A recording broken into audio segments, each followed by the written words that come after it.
है ये सब? तुझे मना किया है ना? दादी, आपने बारिश में जाने से मना किया है ना? मैं तो बारिश में नहीं गई हूँ ना, बस मैंने अपना खिड़की से हाथ बाहर निकाला है। आवाज सुनकर बड़े भाई बहन और पिता आते हैं। कमबख्त, जुबान लड़ाती है मुझसे। मैं तुझे छोड़ूंगी नहीं। लेकिन दादी, बारिश में जाना है। मेरी एक बात समझ नहीं आ रही है, बारिश तेरे लिए नहीं बनी है। लगता है ये पीट कर ही मानेगी। बिना पीटे इसका काम यहाँ कहाँ चलने वाला है। क्यों? क्यों आखिर मैं एक बारिश में नहीं नाच सकती पापा? वो भी बाकी लड़कियों की तरह नॉर्मल। मुझे नफरत बारिश से नहीं है, सबसे ज्यादा तुमसे है कि तुम्हारी वजह से तुम्हारी माँ मुझे छोड़कर चली गई।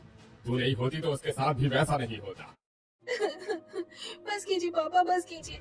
दूध का जला छाछ भी फूक फूक कर पीता है, लेकिन आप लोगों ने तो एक पुराने हादसे की सजा मेरी पूरी जिंदगी को दे दी है।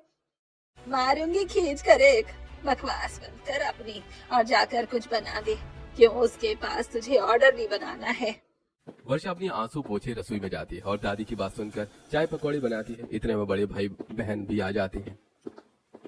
पकौड़े बना रही है तो मेरे लिए भी प्याज और पनीर के पकौड़े बना। करारे पकौड़े छानियो और मैं चीज स्टिक लाया हूँ, उसके चीज पोटैटो बना दे। एक एक करके वो सब अपने मन की फरमाइश का कहकर चले जाते हैं और बाहर बारिश को देखकर वर्षा बेबस होती है। सब लोग बारिश में कितनी मस्ती करते हैं, और एक मेरे घर वाले हैं जो मुझे कभी बारिश में भीगने नहीं देते, हमेशा काम में लगा देते हैं। वर्षा अपने पापा दादी भाई बहन सबकी पसंद के अलग अलग पकौड़े बना देती है। जैसे ही उसका खाने का मन करता है तो दादी के पैरों की आहट सुनकर वापस पकौड़ा रख देती है। अरे ओ कमबख्त, जब बारिश खत्म हो जाएगी डायन, तब चाय पकौड़े लेकर आएगी क्या है? जल्दी लेकर आ पकौड़े। दादी, इतने गर्म पकौड़े हैं। मुंह मत चला, जल्दी ला बाहर।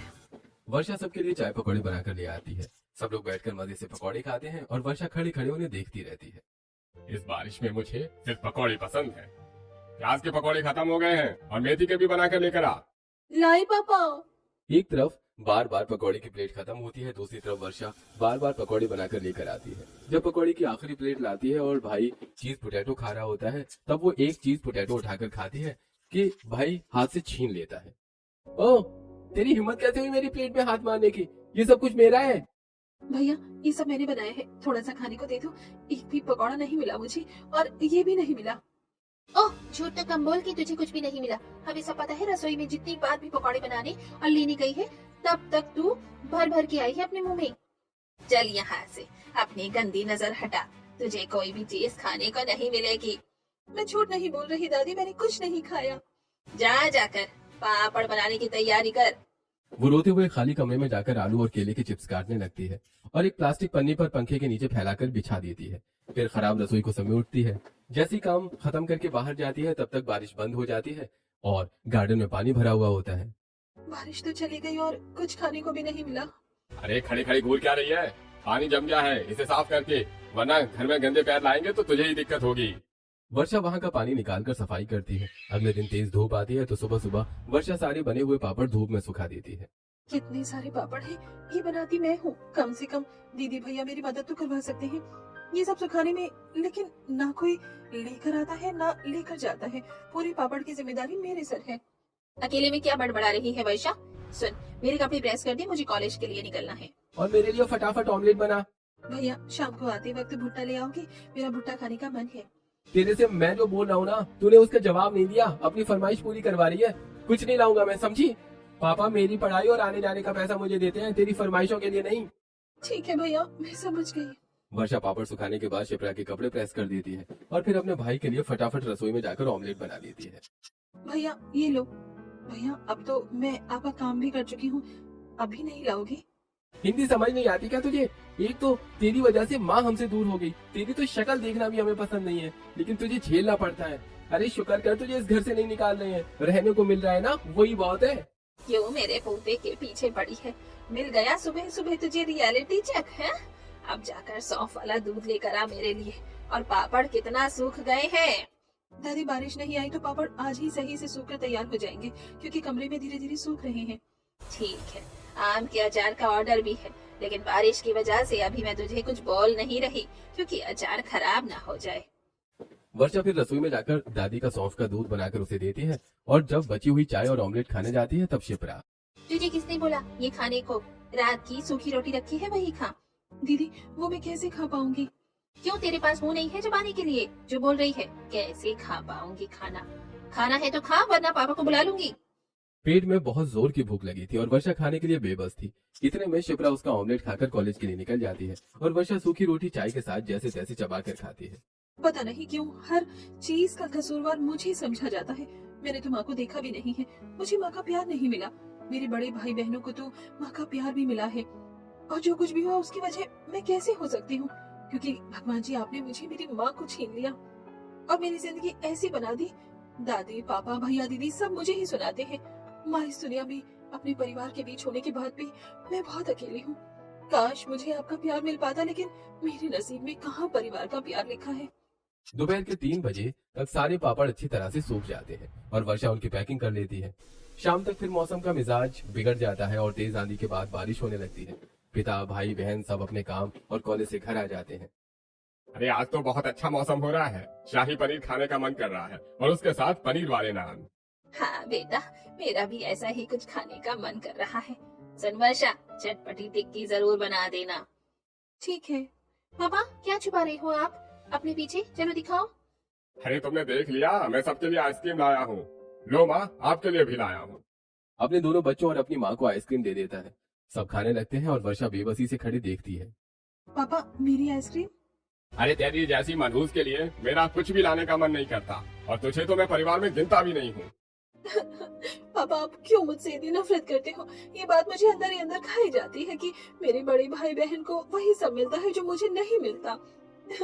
मुझे तो माँ का प्यार भी नहीं मिला, पर भैया दीदी को मिला है। यही तो सबसे बड़ी वजह है तुझसे नफरत करने की। तूने हमारी माँ को छीन लिया और तूने मेरी पत्नी को छीन लिया, और सब कुछ छीन जाने के बाद तू मुझसे ये उम्मीद करती है कि मैं तुझे प्यार करूं, तुझे खाने पीने की चीज दूं। नहीं, नफरत है इस बारिश में तू पैदा हुई और वो मुझे छोड़कर चली गई। दिन गुजरते हैं, वर्षा के साथ उसके घर वाले उसके साथ ऐसा ही बर्ताव करते हैं। खाने पीने को कुछ भी अच्छा नहीं मिलता। जमीन पर सोती है तो कीड़े, छिपकली, चूहे उसे परेशान करते हैं। डर के मारे कहीं और सो जाए तो वैजंती अपनी छड़ी से उसे मारती है। साथ ही उसे बचा हुआ फ्रिज का खाना खिलाया जाता है और सूखी रोटी हिस्से में हमेशा आती थी। घर में अचार पापड़ का बिजनेस वर्षा के भरोसे चल रहा था, इसीलिए भी उसे घर से बाहर नहीं निकलने दिया जाता था। कुछ दिनों बाद फिर जोरदार बारिश होने लगती है, तब वर्षा की सहेली चांदनी का फोन आता है। अरे चांदनी, तू?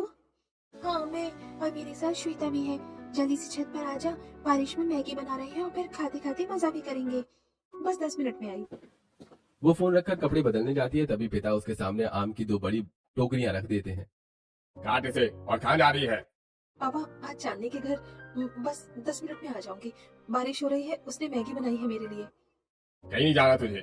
200 किलो अचार का ऑर्डर आया है और तुझे घर पर खाने को नहीं मिलता जो अपनी सहेली के जा रही है। पापा, कल कर लूंगी। वैसे भी आज बारिश हो रही है तो आम सूख नहीं पाएगा। मेरी बात को बिना काटे मेरी बात सुन लिया कर। एक बार मना कर दिया तो कर दिया, और बारिश में तेरे को जाने से मना करते हैं ना, तुझे ये भी समझ में नहीं आ रहा है? घर में बैठ। पिता का गुस्सा देखकर वर्षा वहीं रुक जाती है। चांदनी को फोन पर मना करके आम काटने बैठ जाती है। बारिश को देख वर्षा का मूड ऑफ हो रहा था। इतने में उसकी सहेली वीडियो कॉल करती है। वो दोनों गर्मा गर्म मैगी खा रही थी। तू नहीं आई ना, हमेशा ऐसे ही करती है। तेरे बिना अच्छा भी नहीं लगता। तब वर्षा कैमरा अचार की तरफ घुमाती है। ये देख, मेरी किस्मत में बारिश और मैगी नहीं, कच्चे आम लिखे हैं। यार, तेरे घर वाले कैसे हैं? हमें बहुत बुरा लगता है तेरे लिए। वो तुझे कुछ भी नहीं करने देती जिससे तुझे खुशी मिलती है। वही तो, और इसको अचार पापड़ में भी लगा के रखा हुआ है, और इन सब चीजों के पैसे भी उसे नहीं देते। मुझे खुशी है कि तुम्हारी जिंदगी कम से कम मेरी जैसी नहीं है। तुम एंजॉय करो, मुझे ऑर्डर का काम करना है। ऐसा कहकर वर्षा फोन रख देती है और 250 किलो आम काटते हुए उसे 4 घंटे बीत जाते हैं। उसकी आंख लग जाती है और वर्षा देखती है कि आसमान में एक बड़ी सफेद बादल रुई जैसे हैं। बारिश की बूंदें कांच की लड़ियों की तरह गिर रही हैं। वर्षा रंगीन घाघरा पहनकर बारिश में घूमती है। एक बादल से पकौड़े बरस रहे हैं, दूसरे से जलेबी की गोल गोल लड़ियां उतर रही हैं और मिट्टी के कुल्हड़ खुद उड़कर चाय से भर रहे हैं। अरे वाह, आज कोई मुझसे ये नहीं कहेगा कि ये मत खा, वहाँ मत जा, बारिश मत छू। ये सब मेरा है। वो जैसी पकौड़ा उठाने जाती है तभी दादी की आवाज गूंजती है। उठ उठ उठ रही है कि बताऊं तुझे? अभी तक कच्चे आम नहीं काटे। दादी, सपने में तो मत घुसो, कुछ तो अपने मन की करने दो। इतने में वैजयंती उसके चेहरे पर जग भरकर पानी फेंक देती है और वर्षा नींद से जागती है और उसका सपना टूटता है। देख लिए दिन में ख्वाब, काम करने की बोलो तो